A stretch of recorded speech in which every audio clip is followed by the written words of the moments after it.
I hereby call this meeting to order. The Citizens Advisory Committee. The time is 6:04. We now call this meeting to order. Please give your attention to this short video, please, Fifi.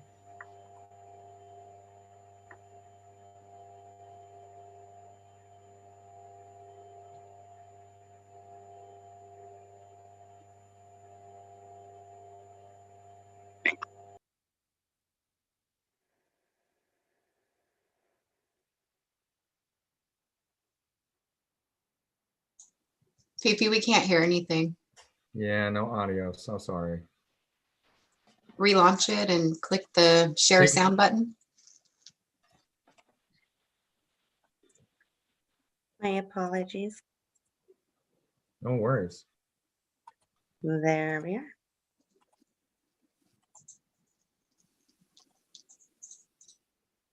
Due to COVID-19, this meeting will be conducted as a Zoom meeting pursuant to the provisions of the Governor's Executive Order N-2920, which suspends certain requirements of the Brown Act. This meeting is being live-streamed on the CCTA website. The Chair will call upon members, staff, and other speakers by name. Please speak clearly and state your name before giving comments or remarks. Persons participating via Zoom with their cameras enabled are reminded that their activities are visible to viewers. Members participating by Zoom wishing to speak should physically raise their hand and unmute their mic when called upon. Members should remute their mics when done speaking.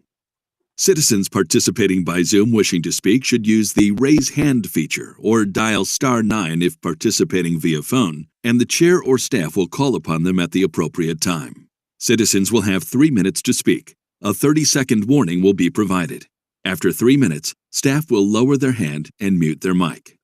Participants via phone will be called upon by the last 4 digits of their phone number. It is requested that public speakers state their names and organization, but providing such information is voluntary. Written public comments received in accordance with the COVID-19 Special Notice for Public Comment Guidelines are printed on the meeting agenda.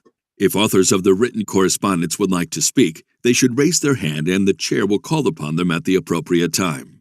All written correspondence received after that and during the meeting will be entered into the record. A roll call vote will be taken for all action items.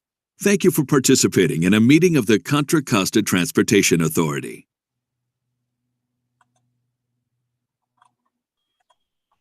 Thank you very much, Fifi. Wow, I wish I had his voice. All right. So, if you wouldn't mind handling the roll call at this point. Yes, when I call your name, please either raise your hand or let me know you're here by saying present. Committee Member Ash. Aye. Bauer. Present. Bristow. Committee Member Bristow. Patty. Can you hear me now? Yes, I can. Very Thank good. you. I'm here. I don't know why my picture, I don't know why I'm not on. No. That's okay. We gotcha. Okay. Committee Thank Member you. Bustamante. Committee Member Bustamante. Committee Member Hammond. Committee Member Hammond. Committee Member Hurley. Here. Isola. Here. Linder. Mahmood. Committee Member Mahmood. Committee Member Moriarty. Here. Thank you. Committee Member Powles. Here. Committee Member Vega. Committee Member Yao. Here. Committee Member Rosenberg. Or sorry, Vice Chair Rosenberg. Vice Chair, yes. Vice Chair.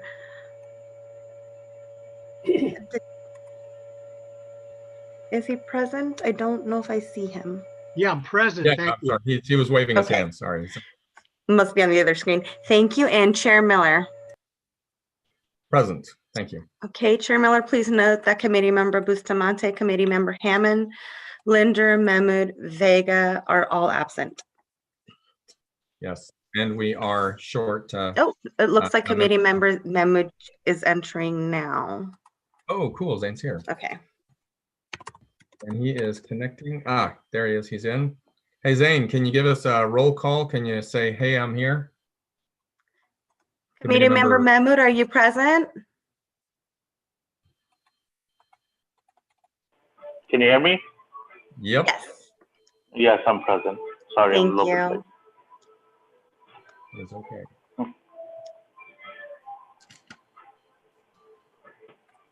All right. Let's see here. Moving on. So the next item on the agenda is public comment.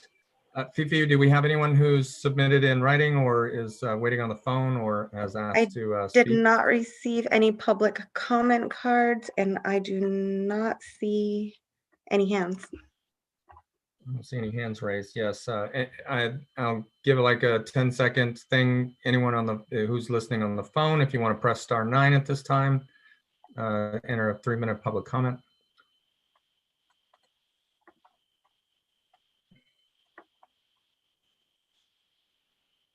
Okay, appreciate that very much, everyone. All right, so the next item on the agenda is the approval of summary of actions from September 23rd, 2020. It's been a while since we've convened. Has anyone seen anything in the minutes that would demand changes or comments or anything from the committee?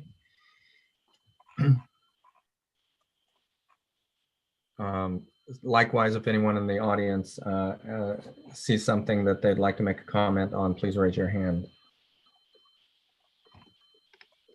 No, it just said. All right. So if there's no further discussion, then can I have a motion to accept the minutes as written? And a second? Billy Hurley from San Ramon on motion to approve. Hurley moves to approve. And can I have a second to that?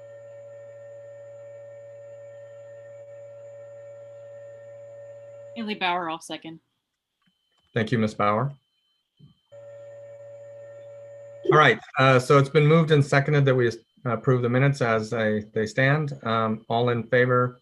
Oh, I'm sorry. To do this, yeah, one at a time. Very good. Another Yes. call. So Vote. we do need to do a roll call vote. So when I call your name, please let me know how you vote, either aye, nay, or abstain. Committee member Ash,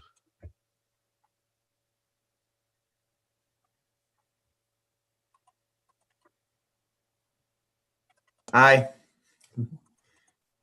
Bauer, Aye. Bristow,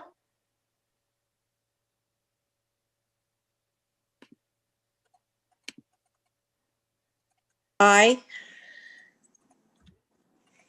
committee member Hurley, Aye. committee member Isola, Aye. committee member Mahmood,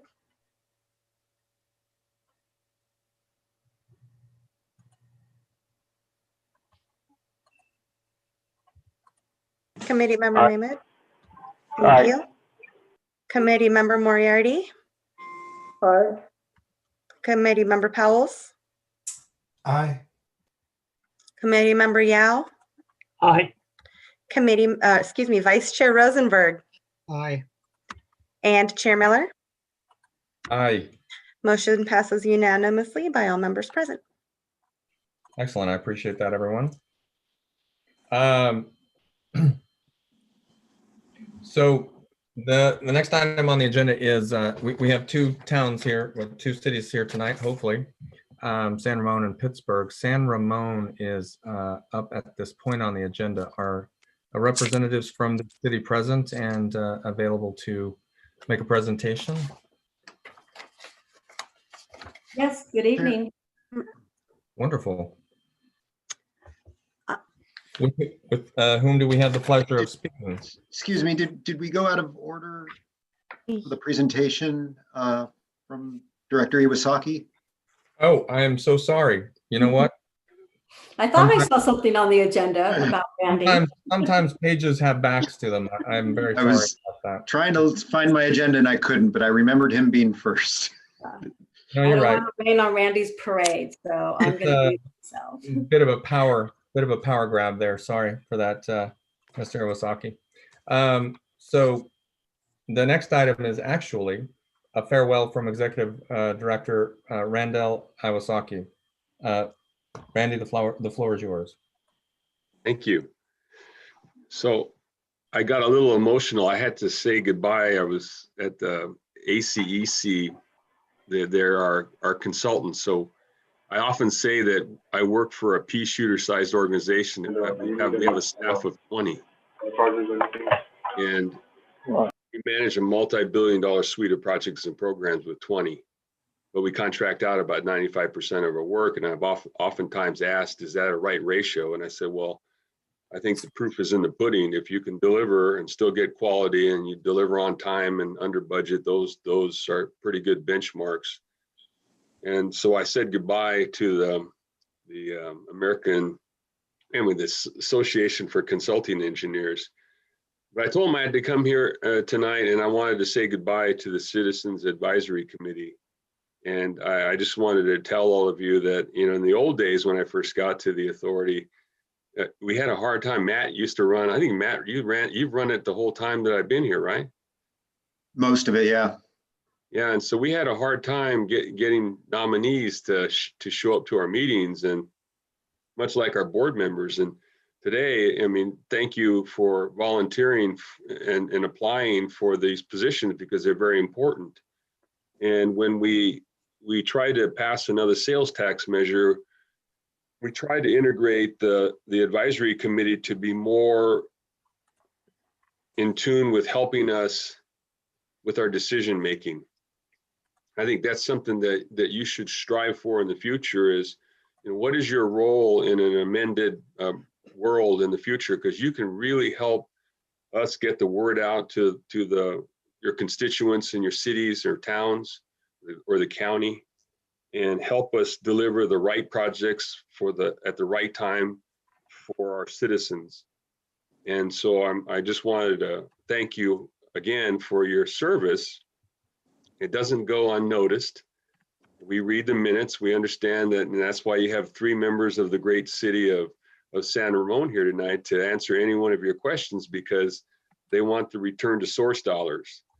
And so I have great respect for the work that you do. I have great respect for the work that San Ramon does. We're all busy, but this is important because they want their return to source dollars.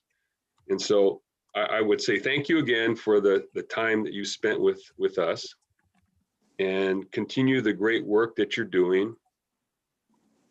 And work with Matt that if there's another sales tax, either it's extended or there's another half-cent placed upon this half-cent, make sure that you get your place. And as you think about what your role is in the future, I think it's very important. You represent the citizens of your communities.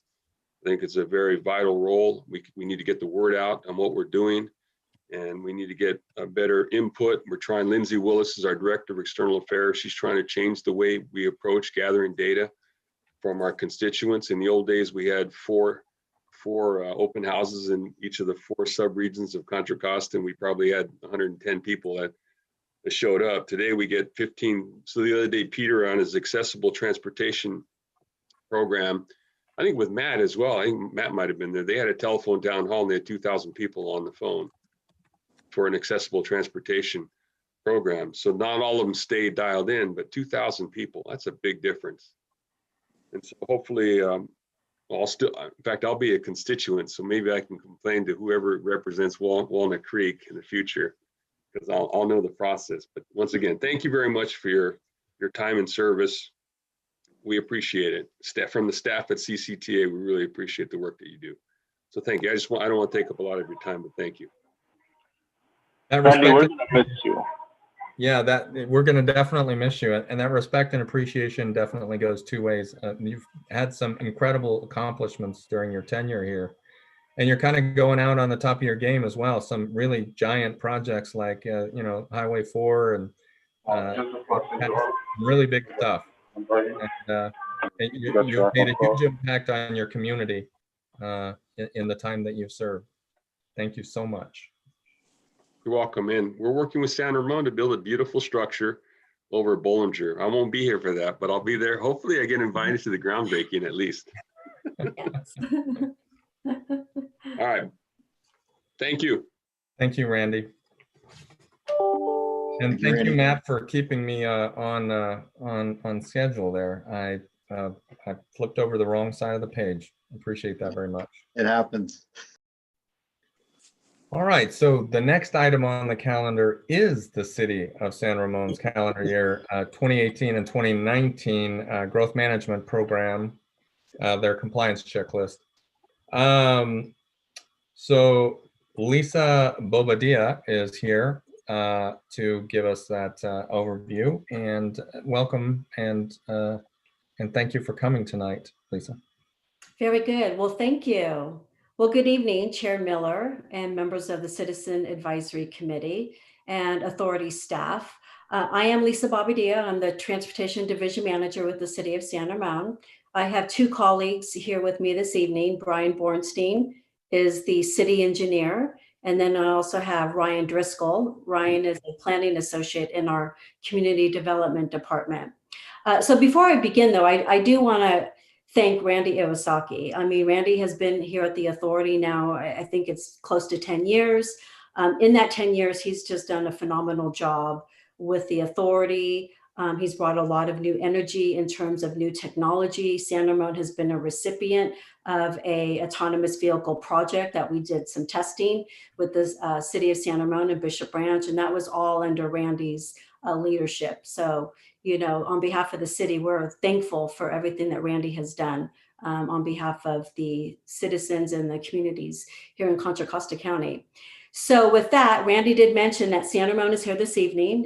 You know, one of the things that we are required to do as a way of getting our return to source funds, which from San Ramon, it's over $1 million a year. So, and that money is applied to our pavement management program. And that money is very critical to the city to maintain our roads.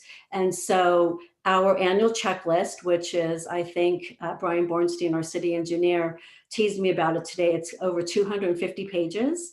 And he said, is that really? Is that how large it is? And I said, yes, it is.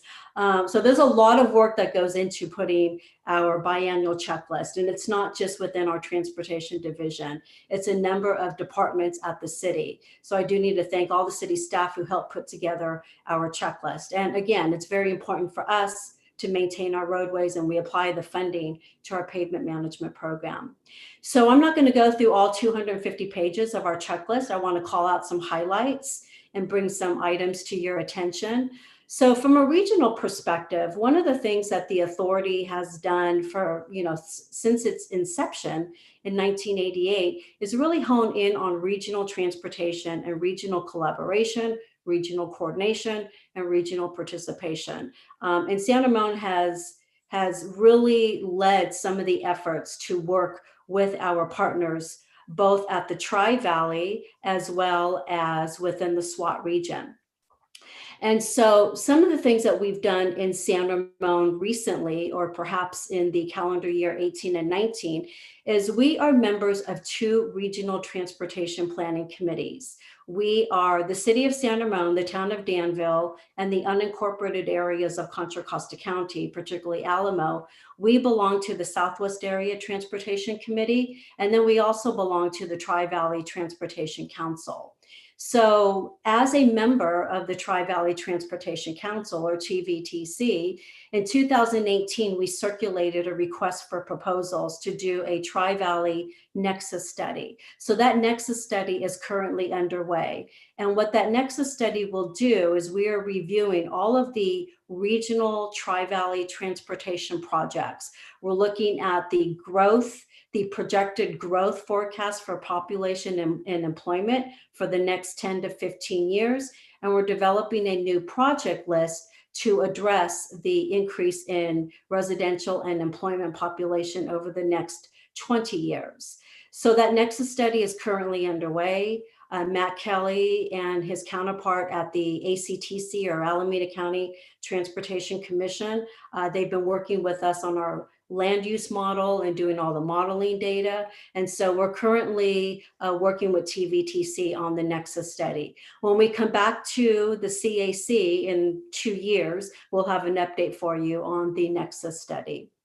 The other thing that we do, San Ramon, the city of San Ramon provides administrative support to the Southwest region, or SWAT. It's a horrible acronym, but it is an acronym that we have. We're one of 4 regional transportation planning committees. I'm sure all of you are familiar with the RTPCs. So we are members of SWAT, or the Southwest Area Transportation Committee, and the city of San Ramon actually provides admin support services to SWAT. We get reimbursed from the SWAT cities for that service, but we do provide the administrative services. The other thing that we participate in is San Ramon is also the lead agency for 511 Contra Costa in the Southwest region. So we have a staff member from the city of San Ramon who represents the SWAT region on the 501 Contra Costa program managers group. So there's a representative from West Contra Costa and from Central and East Contra Costa. And that group is led by Peter Engel, the program director at the Transportation Authority. In the SWAT region, we provide incentives for people who carpool and van pull to Bishop Ranch Business Park. And then we also work with our colleagues at 501 Contra Costa to develop countywide commuter incentive programs. Now, with COVID in place and the shelter in place since March, those incentive programs have really taken a hit. There's not a lot of activity with those incentive programs. So we're redirecting some of our activities currently to address what's happening with COVID and applying some funding to bike programs, bike infrastructure. So you'll see more of that in the next couple of months. The other thing that we call out in our checklist is in 2019, County Connection reduced transit service to different parts of their service area. San Ramon is served by County Connection, and they reduced some service in South San Ramon, but then they added additional service to the eastern part of the city of San Ramon, what we call the Doty Valley area. So in response to reducing service to parts of South San Ramon, we actually started a program called Go San Ramon. It's an on-demand rideshare service that's available to those residents that live in the city where fixed route transit service was eliminated. So today, if you live in this geographical area in the city and you participate in the program, we provide an Uber or Lyft ride to and from the BART station. And so that program, again, participation in the last few months has been much less than we anticipated due to the COVID restrictions, but it is a program that we have in place to provide service to those parts of the city where fixed route service was discontinued. Now, one of the things that I want to call out, and Randy Iwasaki was very influential in this program or this project, is the Iron Horse Trail. It's at Bollinger Canyon Road, the Iron Horse Trail bicycle pedestrian overcrossing. This has been a project in the making for the last 10 years at the city. We've done a lot of advanced work to get the project to where we are today. The good news is today we are at final design for that project. One of our division managers in our Public Works Department, Robin Bartlett, is taking the lead on that project. And we recently signed a contract with the Transportation Authority with the leadership of Randy, where the Transportation Authority will provide oversight for the final design and the construction phase of the project. There are many utilities and a lot of coordination that goes on with a project at this magnitude and a lot of public agency involvement. And it just made much more sense to have a regional agency such as the authority provide that oversight for the project. We had a few funding scenarios that we ran into this year because of COVID and less revenue at the authority. So we've addressed that funding shortage. The project is now fully funded. We've swapped some money around from different projects in the county. So in 2018, during the checklist period, we actually finalized the initial study and negative deck report. That's the environmental process. That was finalized in 2019. Our city council approved a new design for that project. We reduced some of the cost.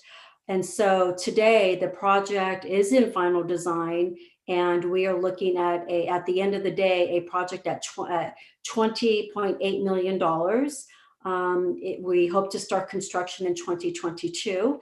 And of course, Randy will be invited when we do the groundbreaking along the trail, as well as most of you, the Citizen Advisory Committee members. So we're really excited about that project.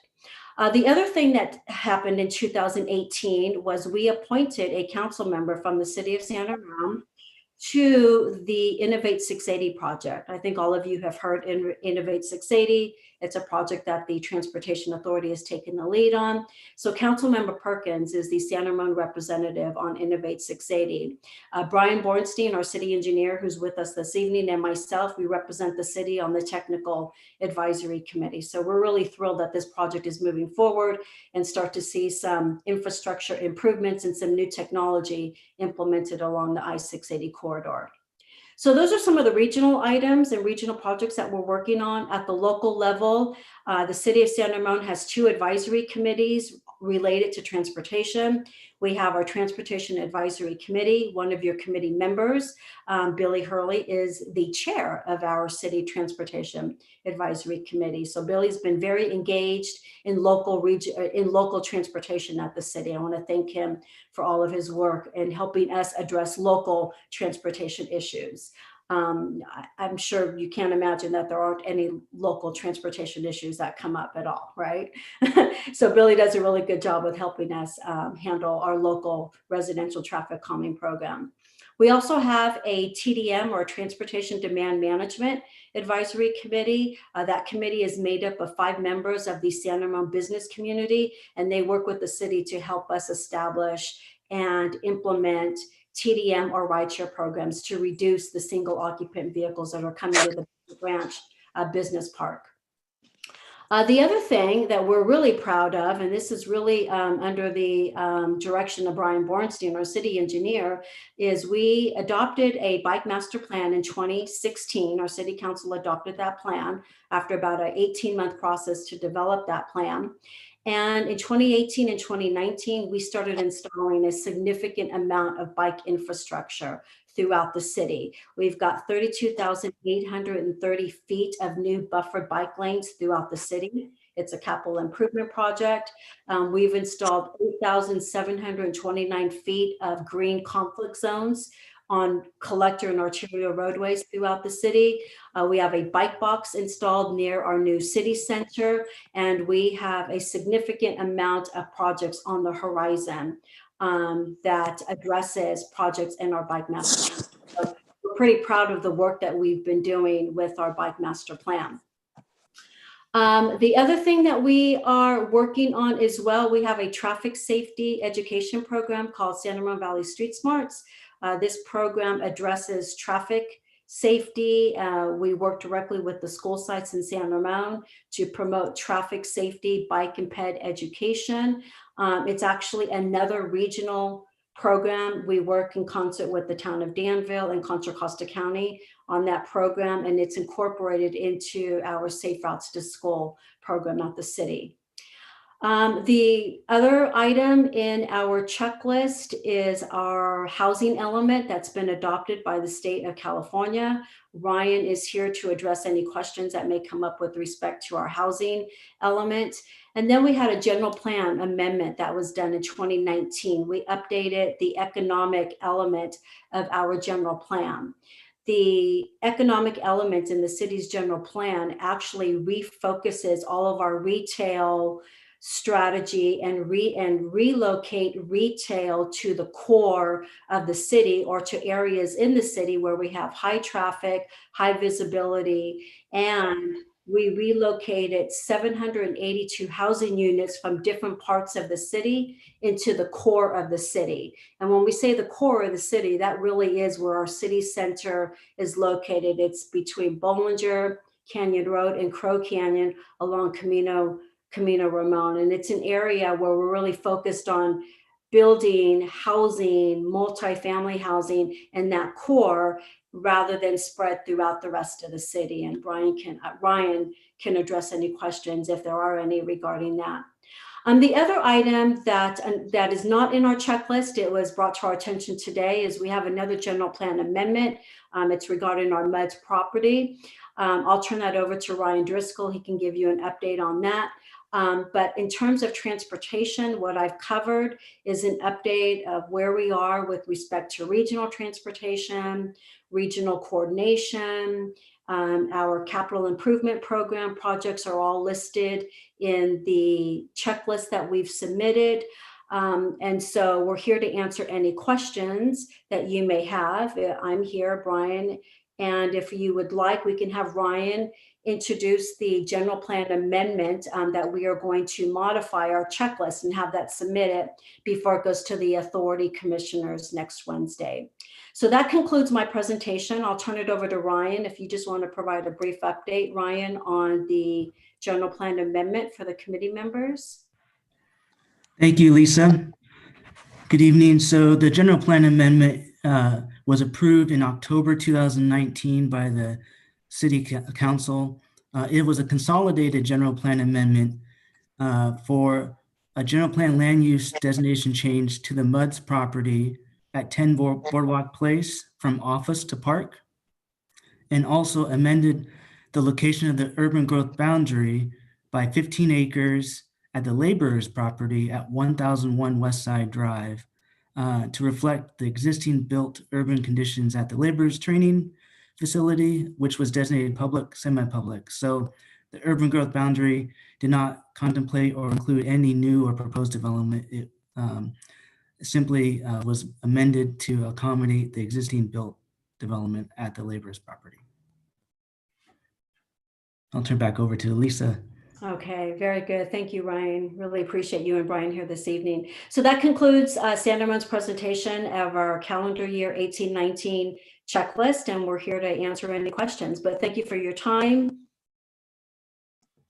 Yes, thank you very much, Ms. Bobadilla. One of the things I will say is that Billy's one of the most active members of this committee as well. He's usually got the sharpshooter questions, and he's just always right in the middle of the mix. So I understand now why he's so well informed and tuned in, because he's part of the machinery in your area as well.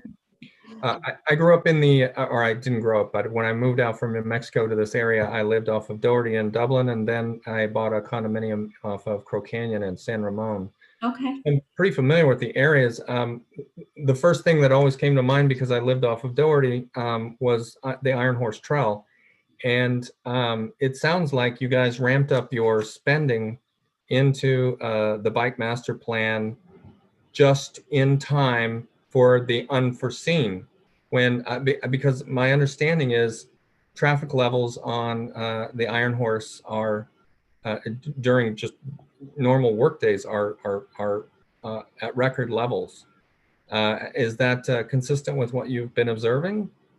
Yes, actually, and during COVID, we actually have seen an increase in bicycle usage along the Iron Horse Trail. But pre-COVID, yes, we've seen an increase with usage with both pedestrian and bicycle usage along the Iron Horse Trail during all hours, but particularly during the commute hours. Yeah. People going to and from the Bishop Ranch Business Park, some of the retail center, and then once City Center opened, we have some connections from City Center to the Iron Horse Trail. Brian, with his leadership in our capital improvement program, worked with Sunset Development to establish a link directly from City Center to the Iron Horse Trail. So yes, to your point, Chair Miller, there has been a significant increase in bicycle usage. All the more reason why the city has made this effort to get as much as we can done from our bike master plan and get the bike infrastructure, green bike conflict zones, and more buffered bike lanes and bike boxes installed throughout the city. And we've got plans to do more over the course of the next 2 years. Thank you. Thank you. And I have one other place that I wanted to go with this. One of the things I was most intrigued by was your mention of the integration of the 700 plus units into the core residential core units. One of the things on the committee that I'm always sort of beating a dead horse about is distance between people and jobs, people and retail. We have a transportation problem in the Bay Area, of course, because everybody's trying to get over a bridge somewhere to the peninsula or Santa Clara, essentially. And if we had more of that economic build out here, it would be less of a grind on that. So 700 is a not unsubstantial amount of housing to be adding into what I assume was already a fairly dense build out. How were there some tricks that you guys were able to notice, some techniques that you used over and over to get that number up? Well, actually, let me clarify. So it's not new units. These 752 units, they've already been in our general plan for the last 10 years. What we did was we took them from the commercial areas throughout the city, from South San Ramon, the eastern part of the city, and then the northwest part of the city. And rather than build housing in those areas that are not necessarily along major arterial roadways or near transit, putting them into the core of what we're calling City Walk or the city center area provides that easy access to transit from that core area, access to the Iron Horse Trail. And so it really was a strategy to focus more of our housing requirements and our housing units into this core area rather than the outskirts of the rest of the city. I have one more question, and then I'm gonna, and that's the advantage of being the chair, I guess. The questions to begin with. The Uber thing sounded very interesting, and we've seen some similar initiatives on a small scale in various other municipalities here. One of the questions I want to ask is, were there any initiatives that were related to, I guess I'd say, school busing is the wrong word, but school transportation, anything special that you guys were doing with respect to that? I'm curious. Really good question. Thank you. I forgot to mention that. So part of the 501 Contra Costa program is we do provide incentives or transit incentives for middle and high school students. That's not only in San Ramon, but it's actually throughout Contra Costa County. And what we do with our high schools in the city, we have two high schools, Derby Valley High School and California High School.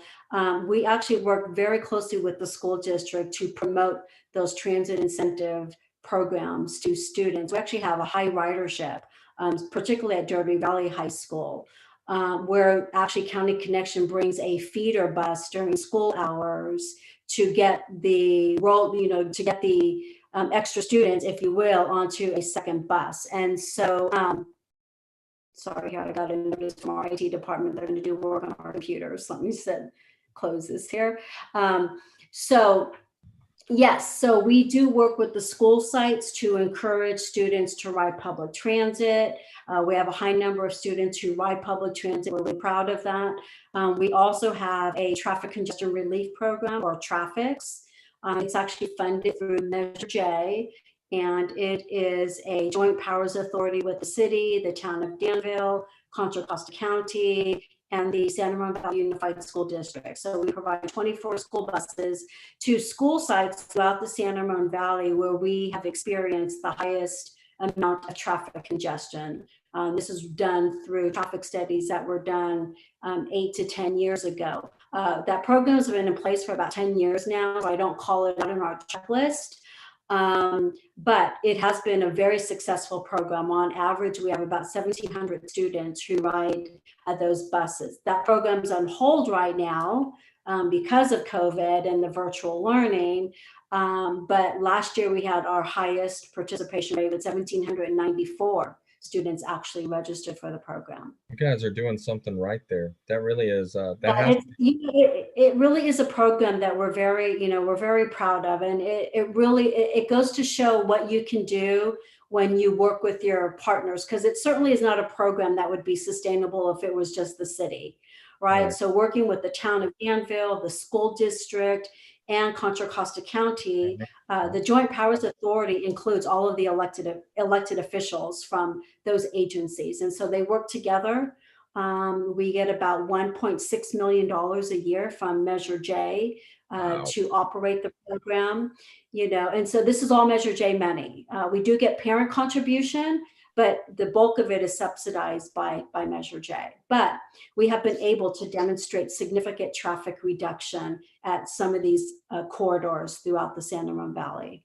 Well, and not only those corridors, but at key times of the day. I mean, basically everybody's trying to get out the door at that time. So that has got to be an impactful program with the numbers that you're rolling there. Right. If you ever try to get to Monte Vista High School in Danville at any time of the day, along Diablo Road, it's a challenge. And so that's the highest ridership we have is at Monte Vista High School in Danville. We have close to 350 students who ride the bus. So that's 350 car trips, that we've removed going to Monte Vista High School. So we are very, very proud of that program. And it's really thanks to the authority and the funding that we get from the authority. Yeah, that is a success story. That Matt, you guys, that should, if you're putting out a newsletter, that's practically front page news. That's a success story if I ever heard one.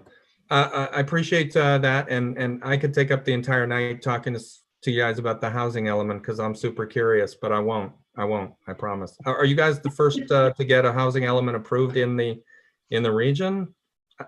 Because I hadn't heard of any that had actually been like approved. I'll defer that to Ryan. Okay, Ryan, were you guys the first ones to get a housing element approved? Not yet. We will be working on the element update later this year and into next year. But the existing housing element is certified. Yes. Okay, very good. Sorry, I just, that was going to be front page news for me again if somebody had gotten one approved I should have under clarified that for you. for the new 7-year cycle, because that was a very contentious point in the Clayton elections where I live. All right, I would like to open it up. I do apologize to my fellow committee members for having monopolized a bit of air here, but is there anyone who would like to raise their hand or indicate that they'd like to ask questions of Ms. Bobadilla?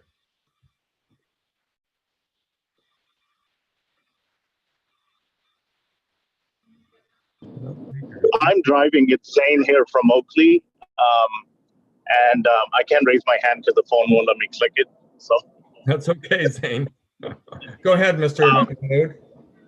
So full disclosure, Lisa, I did work for Lisa, so it's very proud to see her, and I'm very happy. And she actually told me that you should try looking at transportation in the city you live in of Oakley. So I owe her my hats off to her, and I remember how much they were working on developing that city center and the way it is now. I'm so proud, of everybody. Yeah.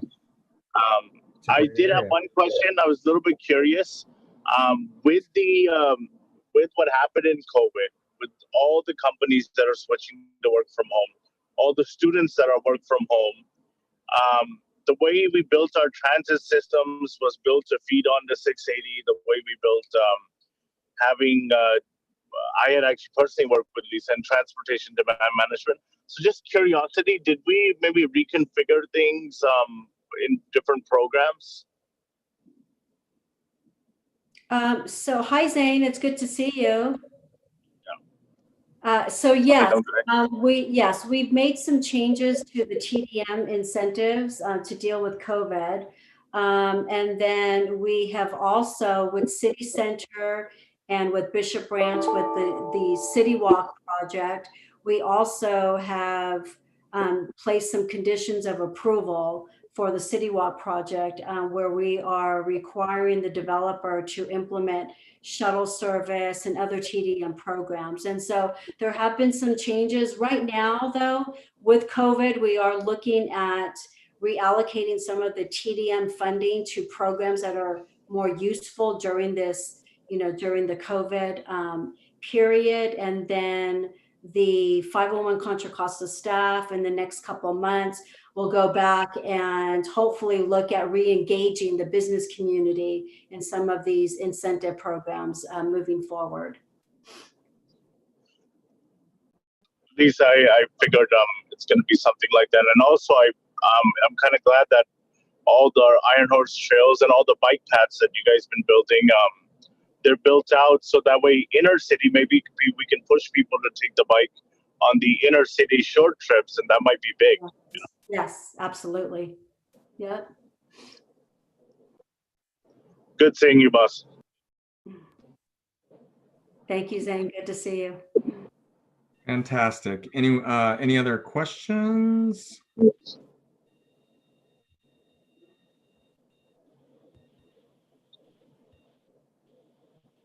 Going once, going twice. Well, I would like to thank Ms. Bobadilla and her staff for attending, at Ryan and others for putting together a very good presentation. Billy, you're here, and it's customary for us to possibly have you do the motion to approve these this checklist. I sure will, Chair Miller, but first let me say thanks to Lisa and the city staff as usual. And Chair Miller, if you want to geek out on housing, just go to the city website, look up City Walk, and you'll be geeking out for a while looking at that plan. So I motion to approve the City of San Ramon's demand management or growth management program checklist. I have a second from City of Oakley, Zane member. All right, there's been a motion and it has been seconded to approve these this checklist for the City of San Ramon as it stands. Can we get a roll call on the vote? Okay, when you hear your last name, please let me know your vote. Either aye, nay, or abstain. Committee member Ash. Aye. Bauer. Aye. Bristow.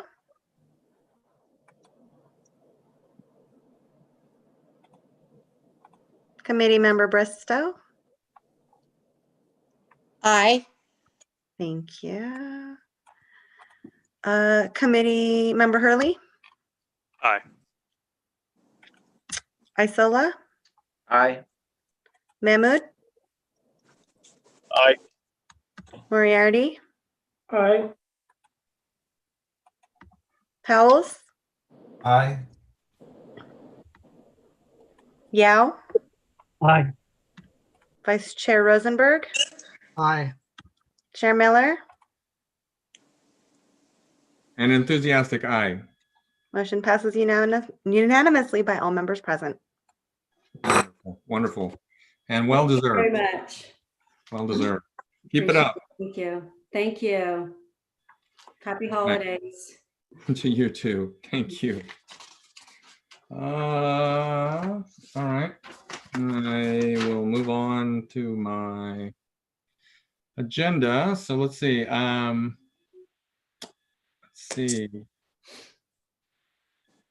The next item is going to be City of Pittsburgh's calendar year 2018 and 2019 compliance checklist. We're expecting that would be potentially presented by Paul Reinders. Paul, are you present? I believe we have, Chair, I believe we have Kristen Plott here from the city planning department. Plott. Plott, very nice to have you. Thank you so much. Oh, Paula. I said Plott. I will correct myself, Miss Paula. It's Paula, yeah. Is Paul on the line at all? I have not seen him, Kristen. I got confirmation at 1:30 from him and haven't heard back since. I don't see him on the call. Okay, I don't have a presentation prepared. I was just here to answer any planning related questions, but I could try to assist. Well, let's see. Mr. Kelly, what do you think's the right course of action here? Well, we could move the next item up, and if we want to stall for Paul or Kristen, I don't know. I can try to reach him. Yeah, that would give you a chance to reach out to him, perhaps, right? Yeah, I didn't realize he wasn't on the line. I'm sorry about that. No, that's okay. And it may have been, and you know, maybe 2020 struck. So we'll give you a minute to reach out, and I will move on down through the thing. So let's see.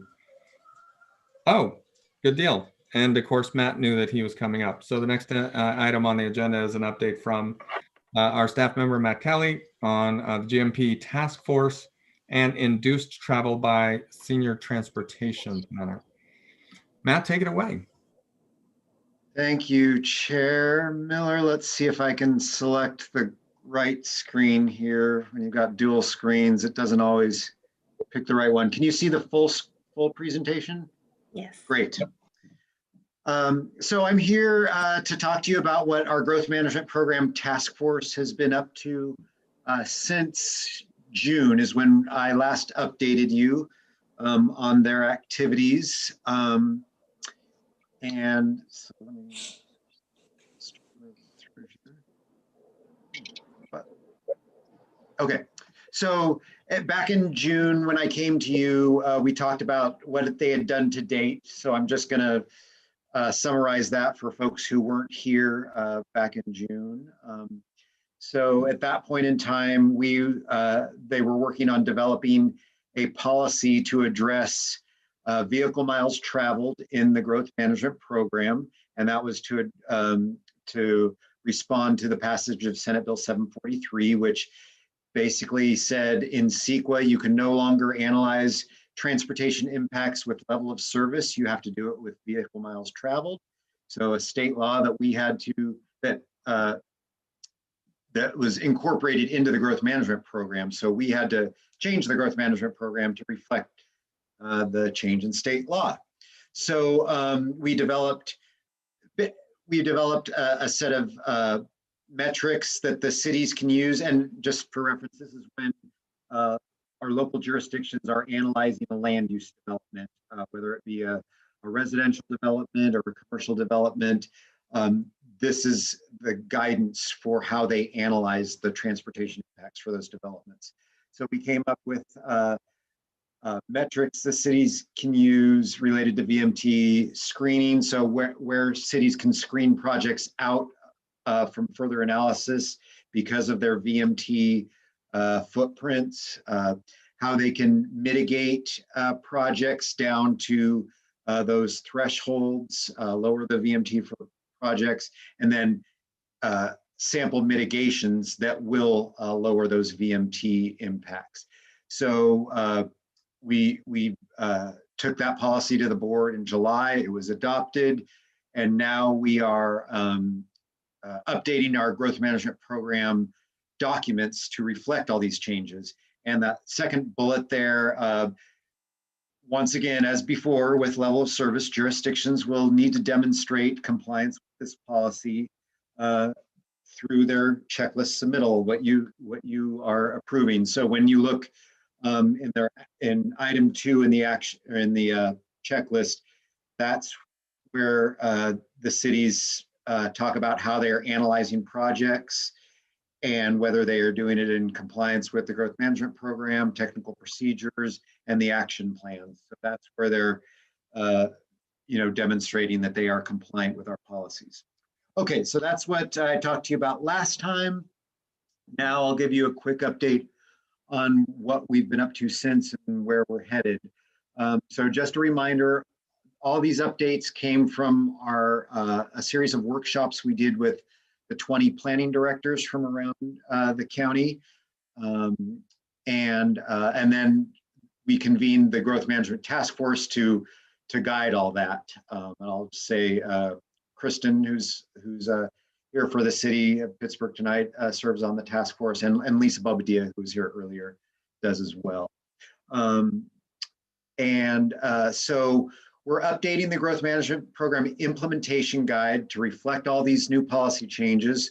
One thing that the task force recommended adding to the implementation guide is discussion of new ways of looking at our transportation facilities, and this is mostly within the action plans. So instead of just regional roadways, those have always been known as routes of regional significance. we are now going to expand that to include not just the regional roadways, but a regional bicycle and pedestrian network and regional transit. So not all transit would qualify, but kind of the major trunk lines, BART lines, ferry, things like that.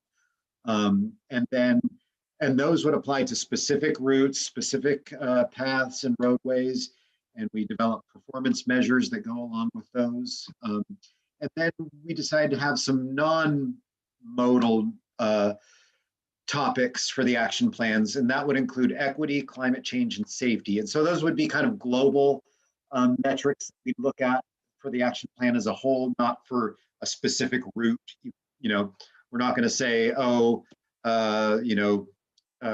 changing the signal timing on Contra Costa Boulevard is going to change the climate. We're just not going to say that. It's too specific. We're going to look at it a little more regionally and see what the impacts are at the sub-regional level. So the action plans, each sub-region can add additional topics if they'd like, but we want them to include these 6 at a minimum.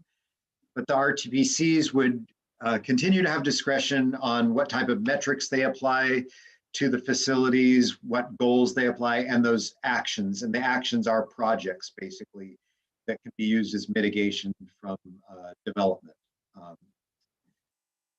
And then MTSOs are multimodal transportation service objectives. Those are those metrics that we apply to each roadway. We're proposing to rename those as regional transportation objectives because they aren't focused so much on service anymore. That was the old way, level of service. Now with VMT, it's more about the objective. What do we want for that? What do we want that route to kind of feel like, look like, behave like, not just what should it be like at one intersection. So that was the feedback we got from the task force and where they wanted us to go. So we updated a couple, we've already updated 2 of the chapters. As I mentioned, broader range of RTOs.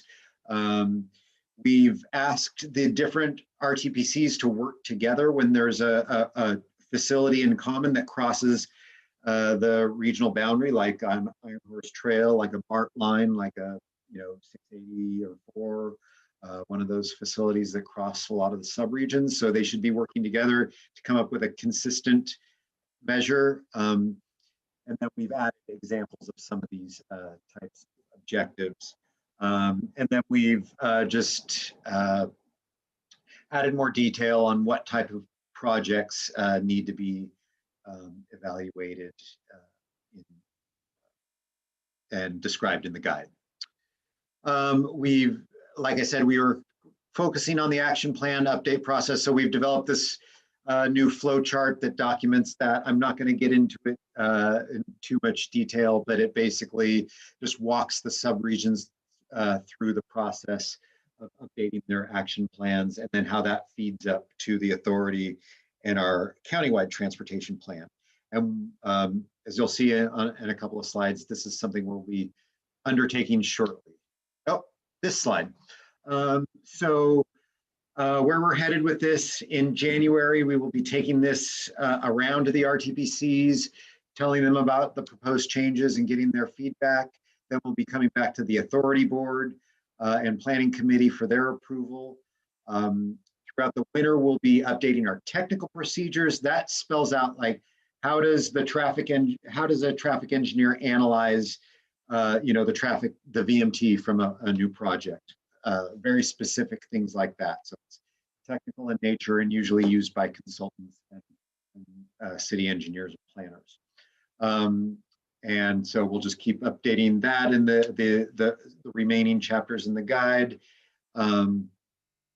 We will be developing a TAC to guide a VMT mitigation program framework development. We received a grant funding from Caltrans. We heard about that in June.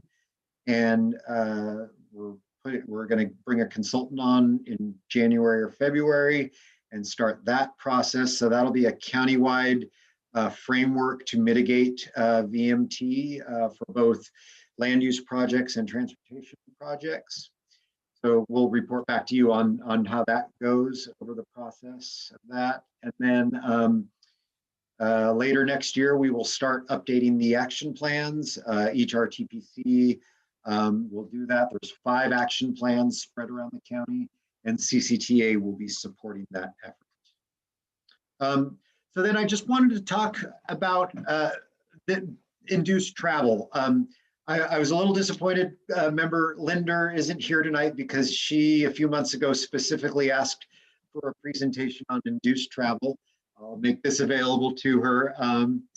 But I'm just going to go over real quickly because it's pretty technical, but it pivots off of the work we did regarding VMT and everything. So we'll just discuss that real quick.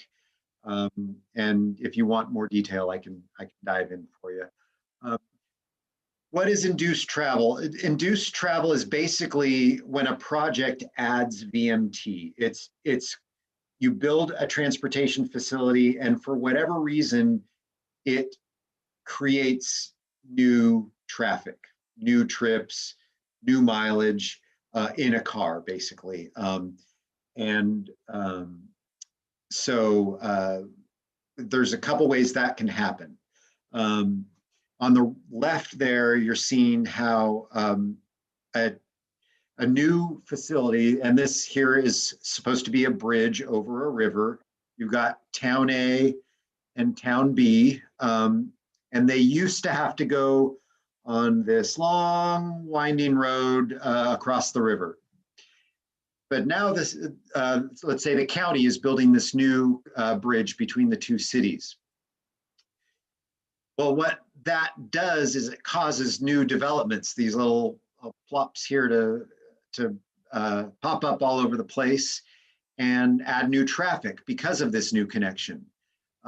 So basically this new connection changes traffic patterns, and even though the new connection is shorter, it's adding more trips because more developments are popping up to take advantage of that new connection. This over here, B on the right, here you've got downtown, you've got a highway through downtown, but the city decides to build a bypass around the town. So even though that does create a faster trip around town, it also, when you create a faster trip, that attracts new trips that may have otherwise avoided this area. They're now going to take this new route because it is may have less traffic or is just faster in general. Like Brentwood, yeah. Yeah, like I mean the bypass is an example of that. Sure, it went right through the middle of those towns, so it was kind of like it was kind of necessary to move the traffic out of town. But yeah, it definitely induced traffic. It removed from the arterial roads too. The arterial roads used to be jammed, so I think it's a plus. Exactly. We're dealing with this now, and I'll get into this in a slide or two. There's, sometimes, it fulfills a need of removing, congestion from the central part of your city where people are trying to, walk and bike and things like that, and kind of putting the traffic at the edge of town. So in that sense, it can have some benefits, and it just depends on, then it becomes a land use issue. Are you approving developments on top of that are adding new trips? Well, or and are you doing? That's kind of what happened with Brentwood is a lot of commerce then moved onto that bypass. I know we're not trying to talk specifics here. I'm trying not to pick on Brentwood here, but but yeah, an example. I mean, it's not picking on them. It's just observing that there's some human behavior around these projects. Yeah, and because of this change, they would have a harder time getting, or we would have a harder time getting that bypass approved. And here's, okay, this looks really technical, but really what I'll summarize it very quickly. Here, let's see if I can point to things. So let's see. Here's the old network here, this thin green line. You put in this thick green line up here, a new improved transportation network, and basically it causes travel times to decrease. It now takes half the time to get to your destination. What that does is it causes demand to rise, this red line, and it causes vehicle miles traveled to go up, and that's what's known as the induced travel. That's a really simplified description, but that's in essence what induced travel is getting at. And then, so new projects coming in have to analyze that induced VMT. So anytime you're doing a new roadway project, specifically anything that's adding any sort of capacity, you have to analyze it. So you have to look at what the VMT, what the VMT would be if you didn't build the project. This is typical CEQA analysis. What the VMT would be with the project, then VMT, at the project horizon year, with the project and without the project. So you've got to look at all these things and provide assessment of what is happening with this project. If you can prove there is no VMT, no new VMT, and an example is if you put a grocery store in the middle of what people call a grocery desert. Or right now people are having to drive, this is on the land use side, where people are having to drive, say, 5 miles to a grocery store. You put a grocery store in their neighborhood and the trip lanes go down. So that's a land use example of how you can analyze VMT and find out that you're not actually increasing VMT. But we're focusing on the transportation trips. So the state has provided a list of types of trips that aren't assumed to induce travel and are therefore exempted from the VMT analysis, just like on the land use side. And those are kind of maintenance projects, repair projects, replacing an antiquated bridge, auxiliary lanes less than a mile in length. And if you can't figure a picture in your mind what an auxiliary lane is, those are the lanes that connect an on-ramp with an off-ramp. So you have to merge from that lane into the main line lanes. So they're those kind of temporary fixed dashed lanes. And so if they're less than a mile in length, they're considered operational and are cleared from analysis. Enhancements to add space for transit vehicles, bike access, or safety improvements are fine. If you're converting on the freeway a general purpose lane to either an HOV or a tolled lane, that's okay. But if you, like on 680, adding a new lane that's a hot lane is not, you're not exempted. So we're actually having to go through that analysis right now with Caltrans on adding the northbound HOT lane through kind of the Walnut Creek, Alamo area. And then installing kind of more, innovative operational devices at intersections like roundabouts and traffic circles. Those are all examples. So the ways you can calculate this, the state has provided a calculator that was developed by the NCST at the Transportation kind of Research Unit at UC Davis.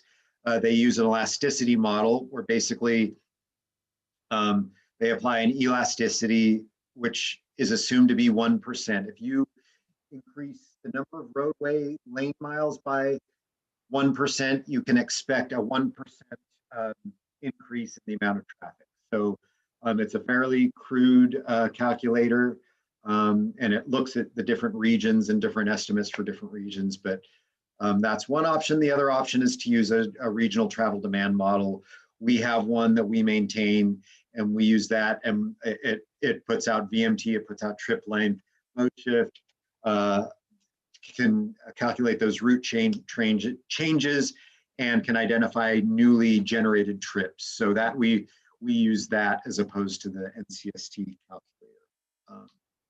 And then the way you mitigate that new traffic, well, one, you can change the type of project. So instead of, say, adding a new lane that's a tolled lane, you convert a general purpose lane. But some other types of on-the-ground mitigations you can do is new added transit service in a particular corridor, improved active transportation facilities, new bike ped trails, travel demand management programs for employers, the 511 Contra Costa type stuff that you heard described earlier, and then a regional mitigation program like what we're about to start studying here.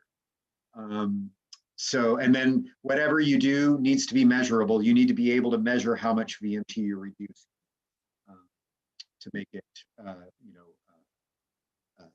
for Caltrans to sign off on and for it to be acceptable under CEQA. So that's all I had on induced travel. I can take any questions. I know it's kind of technical, but it's actually, it used to be debated a lot whether new projects induce travel, and now it's pretty much accepted, and it's now just trying to figure out how to calculate it and then analyze it and mitigate it. So any questions on the growth management program stuff or induced travel? I want to ask a fast one, but I really am going to make it fast because our guests from Pittsburgh are both in the house now, and I don't want to keep them out later than necessary, or anyone else here.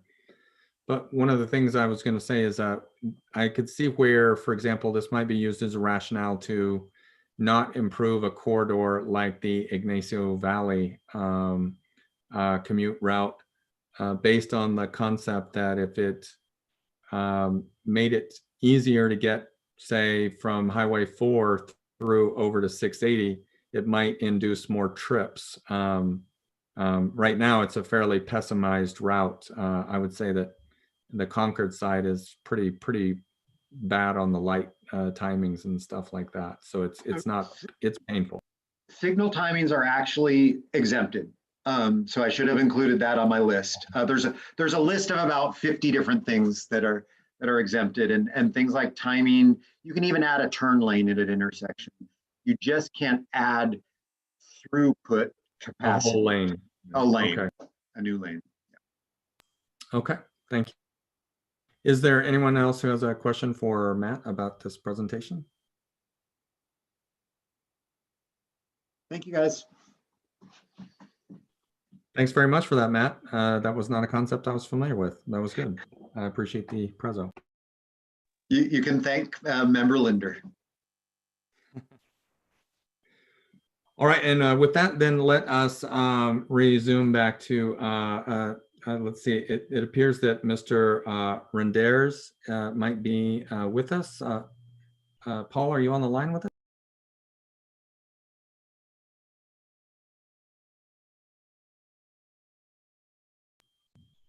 Possibly. Saw his name pop up. Let me look through the list of attendees. I saw him. He's on. Could the city of Pittsburgh please unmute their microphones? There we go. Paul? Paul may be having some technical difficulties. Let's see. We've all been there. We've all been there. Hello. It wouldn't Hey, be there he is. 2020 if there wasn't any issues. There you go. Welcome, Mr. Is it Reinders. Reinders. Thank you very much. I hate mispronouncing names. I really do. I appreciate you joining us this evening, and also your assistant has, I'm sorry, your coworker has also weighed in.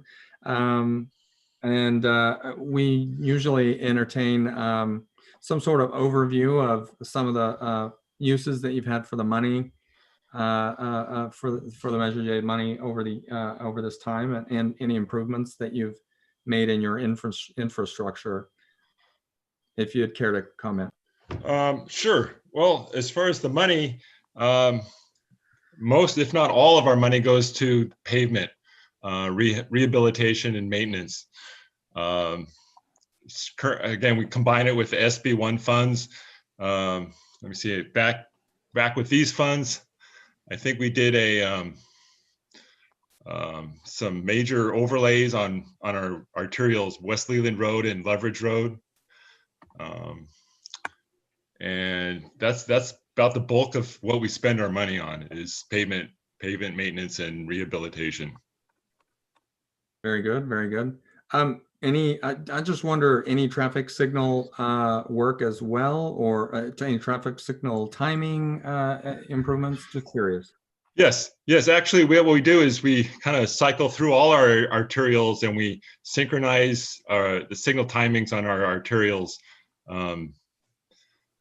periodically. Again, back in 2018-19, I think we did Railroad Avenue corridor. We tried to synchronize all those signals, especially across the freeway connections. That's critical. We've all, again, in the past years, we've done them all. We've done Buchanan Road, Leverage Road, West Leland, East Leland, and Harbor Street. There was a recent fatality, bicyclist on Railroad? Am I incorrect, or was that Leverage? I think that was Railroad Avenue. Yeah, I think it was Railroad Avenue. Okay. Yeah. I was just. Yeah, I don't know the specifics actually. I'm sorry, I just don't know the specifics of it. That's okay. No, that's fine. That's fine. So approximately, what would you say the size of the spend is for your Measure J? It's about what we receive in local street maintenance funds is about $800,000 to $900,000 a year. And again, that's put into our pavement maintenance and rehabilitation. All right. And anything going to, and doesn't have to be Measure J money, but this is just more talking about like any infrastructure that you're building out, anything that is aimed at like bicycle pedestrian transportation. I don't think of Pittsburgh quite the same way as I do some of the other communities. I don't really think of it as sidewalks with bikes on them or stuff or bike lanes. But what do you have going in that area? Okay, well, we actually have a very vocal or a very active bicycle community in Pittsburgh. Currently, what we're working on is a very multi-million-dollar large project to connect peds and bikes to the BART station on Railroad Avenue at the freeway. Again, all the kind of theory with all directions lead towards the BART station. That's from the north, south, east, and west. The current project is actually this. Let me see. We're connecting up with a Class 1 trail, the BART parking lot, or the kiss and ride, or I'm sorry, not the kiss and ride, the actual parking lot to the station with a better nice Class 1 connection, so they don't have to walk in the street or along the street for that matter. And we're also connecting up the Delta De Anza regional trail to the BART station with a Class 1 trail down Railroad Avenue. So that'll be very, very nice. Again, we have a linear park on Railroad Avenue along the west side, and we're going to put a nice Class 1 trail along that linear park. So it'll be very, very nice, low stress way of connecting from the Delta De Anza trail to the BART station. And then the last connection will be along California Avenue. We're building another Class 1 trail to connect up along California Avenue. That'll be along the south side of the freeway. I can also add where the city's nearing completion of a citywide active transportation plan. It's called Pittsburgh Moves, and it addresses a lot of pedestrian and bicycle improvements and connections that we want to see over the long term. So we're thinking that should be to our city council by February of next year for final adoption. I wonder if that'll actually maybe attract some traffic through. Oh, I mean, when I say traffic, I mean bike traffic coming from the Concord side as well, actually. Awesome. Yeah, very, very exciting project there. The Pittsburgh Moves study or plan, I should say. Cool. It's been over 2 years in the making. A lot of public outreach, a lot of public input on this document, and it's a real paradigm shift in the way we are looking at. I mean, we are giving bicycles a priority. I mean, bicycles and peds, again, it's this complete streets idea is really making sure that they're part of the landscape. Yeah, and it's something that was really needed for our community because, as you're aware, with the addition of the Pittsburgh Center BART station, that's really more of an urban station. So we don't have a huge end of the line parking lot there. So we need people to actually, utilize alternate methods to get to and from that station. That's a good use of money to leverage that resource better. Yeah. Mm-hmm. And by the way, that grant, the connectivity project to the BART station, the PED bike connectivity project, that's actually has a lot of different grants were obtained to get that money for that project. Mm-hmm. So it's a wonderful project. It really is. We can't wait to build it. It's in design currently. And you could even hear from my tone coming in. I was like, well, you don't traditionally think of Pittsburgh in this way, but obviously here you guys are sort of changing the paradigm there. It is a changer. Yes. Cool. We're on board. Well, I tell you what, I'm bad at monopolizing time. What I'd really like to do is we don't have a Pittsburgh representative, but I would like to open it up to the rest of the board to ask you guys some direct questions who have direct experience on a daily or frequent basis through your area. Sure. Very informally, I'm requesting permission. Absolutely, Mr. Mahmood, go ahead. Okay. So from the city of Pittsburgh, I liked your presentation. I know you guys must spend a lot on pavement because that is a very travel route when Highway 4 is backed up. That Love Ridge, East Leland, I know people go through it to get to other cities, so I'm sure you guys get a lot of use out of that road. One question I did have, I really enjoyed the new BART station. I tried it out. I was able to find parking on a Saturday, so it's nice. The Railroad Harbor BART station, one thing I was a little bit curious about is the way the route is. It cuts in between a business and some of the sidewalk gets, I don't know, I guess it's broken in between or it's, basically I know there's commercial businesses in between from the parking lot to the walkway. So I was wondering if there's any walkway improvement plan or something like maybe behind the commercial businesses, like a shorter and a 10-story parking lot. I know it's fine. Any ideas on how to build that out more? Yeah. Sounds like you were a little bit broken up in that, but it sounds also like maybe Ms. Pollitt would like to answer that. Oh, sure. Yeah, I can. Paul has more of the details on it, but I can tell you, I'm not sure if you're talking about the north side or the south side, but the grant that we received to do those pedestrian trail improvements is specifically for that area. As Paul mentioned, there will be a trail connection or pedestrian connection running along California on the northern side of the freeway. And then there also will be one on the southern side of the freeway, but on the Caltrans right of way. Is that correct, Paul? Yes. And then it'll actually, again, it's a direct connection between the parking lot and Railroad Avenue at the BART station. So it gets a class 1 connection to the BART station. And again, we're making this really what's the word, a calm, a comfortable experience for the bike and ped, so they don't have to cross busy street. They do have to cross an on-ramp. I mean, there's no avoiding that. The station is in the middle of a freeway, so they do have to make that one crossing, but we're going to make that just as safe and as comfortable as possible. And that is part of that multi-million-dollar, it's called the BART PED bike connectivity project. And again, it's in design currently. We hope to get it out just as soon as we can get it through Caltrans approval process.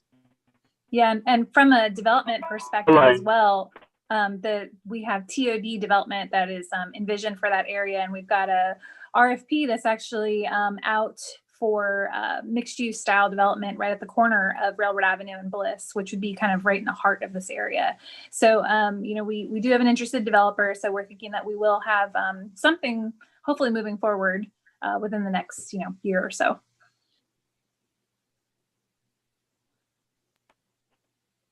Fabulous, fabulous. Other questions from board? Sorry, Zane, I cut you off there and I didn't mean to. Go ahead. I think Zane might be a little bit out of network.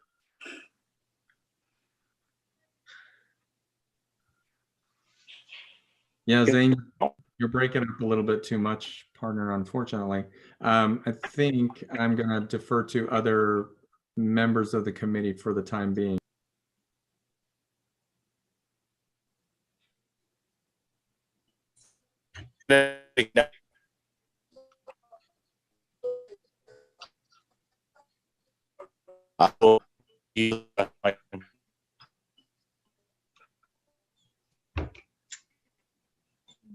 Zane, sorry. Yeah, you're kind of you're at the limit of the mobile network bandwidth. Are there other members of the committee who would like to ask questions right now? And Zane, you could certainly submit questions in writing, I'm sure, to either of these two fine individuals. Yeah, it's Billy Hurley from Santa Ramon. Is there anything, any other projects in particular that you'd like to highlight, or any other points you'd like to highlight? I could share a little bit more about that. Just a couple of big picture items. The city's general plan has actually reached its horizon, which is 2020. So we're in the process of updating. We're doing a comprehensive update right now. We're kind of halfway through that process. We are currently, at the moment, working on the land use mapping alternatives. So we'll be seeing what those numbers are going to look like and what those development patterns may look like in probably the coming weeks. So that's kind of a exciting thing that's moving forward here. And then in terms of just some development, I guess that has been recently kind of moving forward. I could highlight the Atchison project, which is a mixed use development.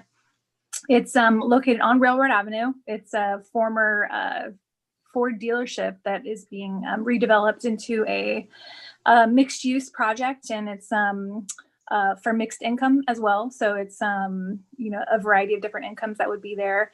And it will also include some commercial development on the ground floor. I think it's about a little less than half mile away from the BART station. So it's definitely still walkable. Not quite the heart of the TOD area, but it's definitely close by. And they have already broken ground. So that's a pretty exciting, big change that we'll be seeing kind of in the center of the community. And then we also have other, housing developments that are continuing to move forward around the outskirts. So that's probably the biggest one to kind of highlight for now. Thank you. Mm-hmm. You guys have a little bit more land to develop than a lot of other sort of more, central areas to Contra Costa. Do you guys find, I don't know, I know that you were talking about general plan and not housing element. Are you finding that you guys are getting dumped with a larger expectation than other participating members of the Bay Area Council? I haven't seen any final numbers, but I don't think that we're, significantly higher than any of our neighbors. I can say that I feel like Pittsburgh has really done a good job to date in building a lot of affordable units. We've actually met our RENA allocation in 2 of the 4 categories for this cycle, and we're not even finished with the cycle yet. So it's an area where we've kind of historically done well with. So we'll see what the new numbers look like. But our housing element right now, our cycle is good through I think 2023. So we've got another year or so before we really get going on that process. But yeah. Good. That's a success story. Good. Other members of the committee?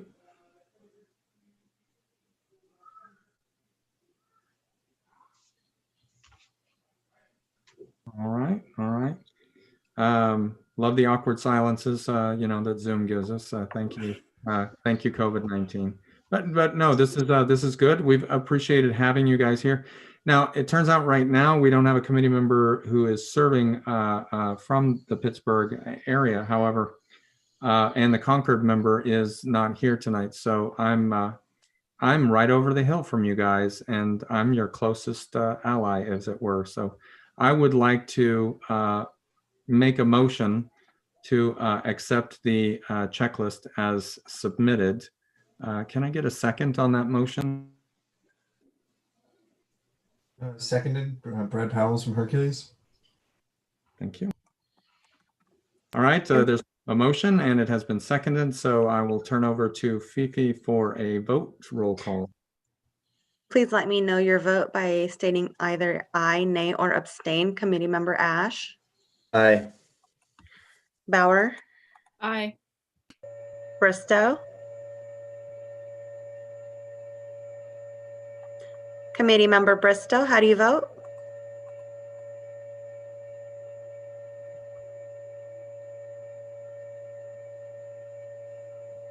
Aye. Thank you. Sorry. No, you're fine. Committee member Hammond, I'm sorry, committee member Hurley, Aye.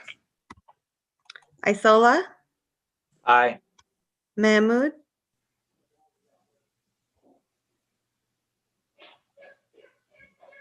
is he no longer on the call? I do not see him on the list anymore. I do believe he reached the limit.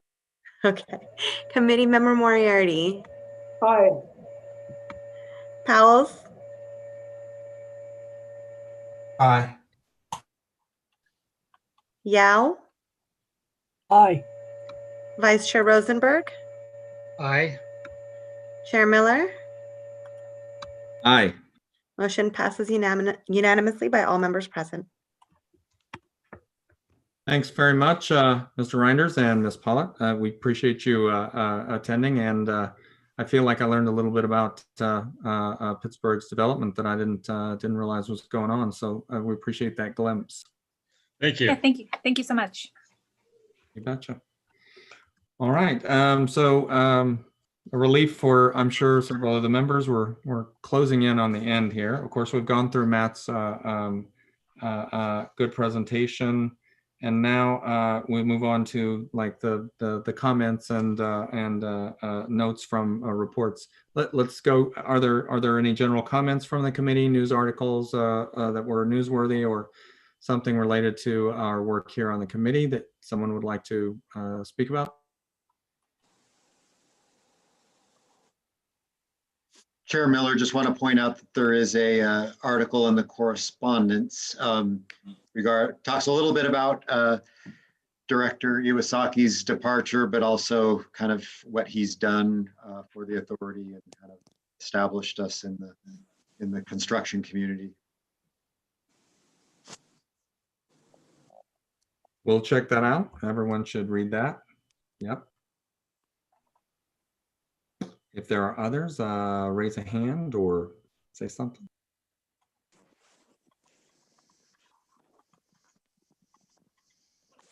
Understood. So now I guess I would ask if anyone has attended any of the sub meetings, or sorry, any of the like the main CCTA meeting or any of the other technical groups. Has anyone attended those and wish to report on those meetings?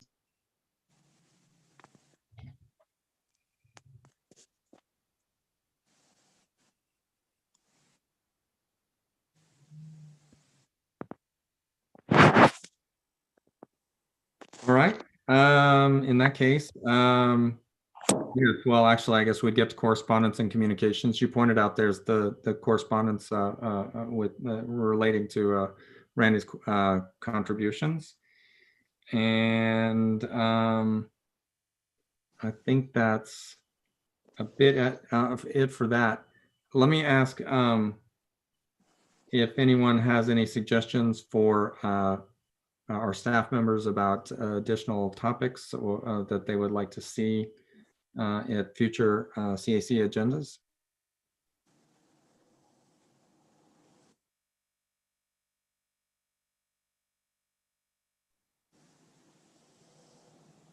Going once, going twice.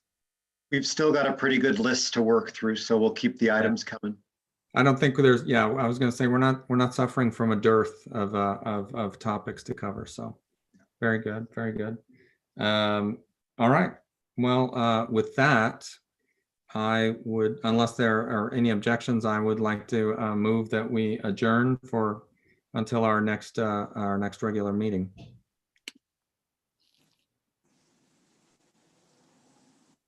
All right. No objections.